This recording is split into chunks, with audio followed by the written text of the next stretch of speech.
Hello বন্ধুরা, আপনাদেরকে স্বাগতম নতুন আরেকটি ভিডিওতে। আজকের এই ভিডিওটা আমরা দেখাবো ফ্যান, বা এটা হচ্ছে সিলিং ফ্যান। এটা সিলিংয়ে থাকা অবস্থায় এটা হচ্ছে মুভ করতো 360 ডিগ্রি পর্যন্ত।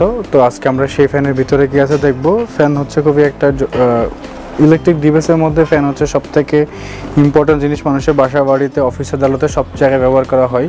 তো এই একটা ফ্যান, যেই ফ্যান দিয়ে আমরা হচ্ছে আমাদের রুমের যেই গরম আর্দ্রতা থাকে তাকে আমরা শীতলতম করার জন্য আমরা হচ্ছে ফ্যানটা ইউজ করে থাকি। তো ফ্যানটা আজকে আমরা দেখব ফ্যানের ভিতরে কি আছে।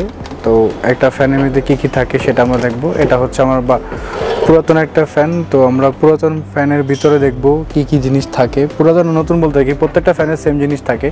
তো এটা হচ্ছে মুভিংটা, হ্যান্ডেলটা, এটা দিয়ে আসলে ঘুরতো। তো আমরা দেখব আজকে ফ্যানের ভিতরে কত ওয়াটের একটা মোটর থাকে, তো কি থাকে না থাকে সবই আপনাদেরকে দেখানো শুরু করবো বন্ধুরা।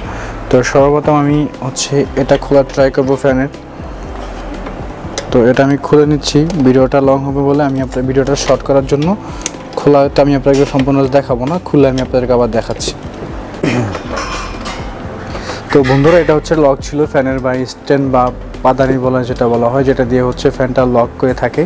তো সেই জিনিসটা আমরা এখন আলাদা করে নিলাম। তো এখন এটা সম্পূর্ণ এখন আলাদা করে নেই, আলাদা করার চেষ্টা করতে সম্পূর্ণটা আলাদা। তো বন্ধুরা, প্রত্যেকটা ফ্যানে এরকম সাইড লক থাকে। তো আমরা সাইড লকগুলো খুলে এটা আলাদা করে নিলাম। উপরের বক্সটা বা উপরের খাঁচিটা যেটা ভালো সেটা আমি সাইড করে রেখে দিলাম। তো এটা হচ্ছে প্যাচ, পাকাটা খোলার জন্য এটা রেখে দিলাম। তো এটা হচ্ছে মেন পাকাটা, আর হচ্ছে মোটরটা। পাকাটার মধ্যে প্রচুর পরিমাণে ময়লা আছে।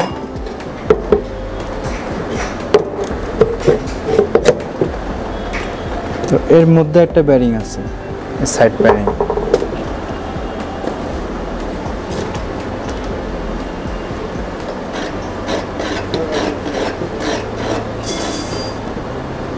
তো বন্ধুরা, ভিডিওটা এই পর্যন্ত। ভালো লাগলে আমার চ্যানেলটিকে সাবস্ক্রাইব করে দিবেন। তো এরকম মজাদার ইন্টারেস্টিং আনবক্সিং ভিডিও বা এক্সপেরিমেন্ট ভিডিও পেতে হলে আমার চ্যানেলটিকে সাবস্ক্রাইব করে দিবেন। তো বন্ধুরা, আজ এই পর্যন্ত। ভালো থাকুন, সুস্থ থাকুন, আল্লাহ হাফেজ। দেখা হবে আগামী কোনো পর্বে নতুন কোনো এক্সপেরিমেন্ট নিয়ে। সঙ্গে থাকুন, সাথে থাকুন।